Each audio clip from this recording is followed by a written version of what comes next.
மீண்டுமோர் சூரியன் உதித்திடுமா, தாமரை இலையுடன் மலர்ந்திடுமா, குஜிலி மஸ்து பண்ணிடுவாங்களோ.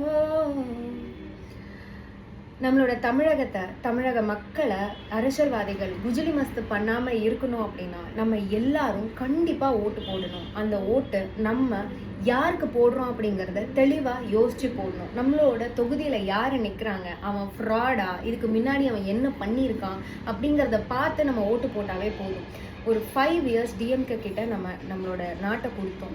ஆக்சுவலாக கடந்த 40-50 வருஷமா ஏடிஎம்கே டிஎம்கேன்னு நம்ம மாற்றி பெரியார் பேரை சொல்லி, அண்ணா பேரை சொல்லி, இவங்க பேரை சொல்லி, அவங்க பேரை சொல்லி, இன்னைக்கு அவங்களோட கடல்நெல்ல பிரமுகர்களை கூப்பிட்டு உங்கள் கட்சியோட கொள்கைகள் என்ன அப்படின்னு கேட்டால் அவங்களுக்கே அது தெளிவாக தெரியல.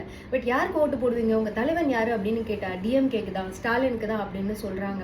ஸோ இந்த மாதிரி நம்மளோட பிளட்ல நம்ம தமிழர்கள், நம்ம தமிழ் மக்கள், நம்ம தமிழ், நம்ம மொழி, நம்மளோட அண்ணா, நம்மளோட பெரியார் அப்படின்னு வெறும் பேரை மட்டுமே சொல்லி அவங்களோட கொள்கைகளை ஃபாலோ பண்ணாமல் நம்மளை ஏமாத்திக்கிட்டு இருக்காங்க அப்படிங்கிறது தான் உண்மை. நிஜமாவே அண்ணாவை ஃபாலோ பண்ணுறவங்களா இருந்தா, நிஜமாவே பெரியாரை ஃபாலோ பண்ணுறவங்களா இருந்தா, அம்பேத்கரை ஃபாலோ பண்ணுறவங்களா இருந்தா, தமிழ்நாடு பிடிக்கும்னா, தமிழ் மக்கள் பிடிக்கும்னா, தமிழ் மொழி பிடிக்கும்னா, நம்ம நல்லா இருக்கணும்னு நம்ம எல்லாருமே நினைக்கிறோம் அப்படின்னா நம்மளை குஜிலி மஸ்து பண்ண விடாமல் கண்டிப்பாக ஒரு மாற்றத்தை கொண்டு வரணும். நம்மளை எதிர்க்க ஒருத்தன் இல்லவே இல்லை அப்படிங்கிற திமிர்லையும் தென்னாவுட்லையும் தான் ஏடிஎம்கேவும் டிஎம்கேவும் இவ்வளோ ஆட்டம் போட்டுட்டு இருக்காங்க. நம்மளை எதிர்க்க ஒரு ஆள் இருக்கு, நம்மளை எதிர்த்து ஒருத்தன் வந்துருமா, இன்னைக்கு நம்ம சரியா ஆட்சி புரியலன்னா நாளைக்கு நம்மளை டிஷ்யூ பேப்பர் மாதிரி கசக்கி தூக்கி போட்டுருவாங்க தமிழக மக்கள். இன்னொருத்தவங்களுக்கு சான்ஸ் கொடுத்துருவாங்க.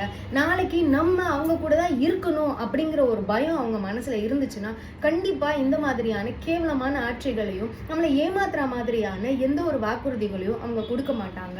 ஸோ நம்மளை ஏமாத்துறதுக்கான சான்சஸ் நம்ம கொடுத்துக்கிட்டே தான் இருக்கும். அந்த சான்சஸை மறுபடியும் நம்ம அவங்க கையில் தூக்கி கொடுக்க வேண்டாம். நம்மளோட ராஜ்பிரியன் அவர்கள் சொல்கிற மாதிரி சொல்லணும்னா கண்டிப்பாக நம்மளுக்கு குஜிலி மஸ்து பண்ணிடுவாங்க. அதுக்கு நம்மளே அவங்களுக்கு வழிவகுக்க வேண்டாம்.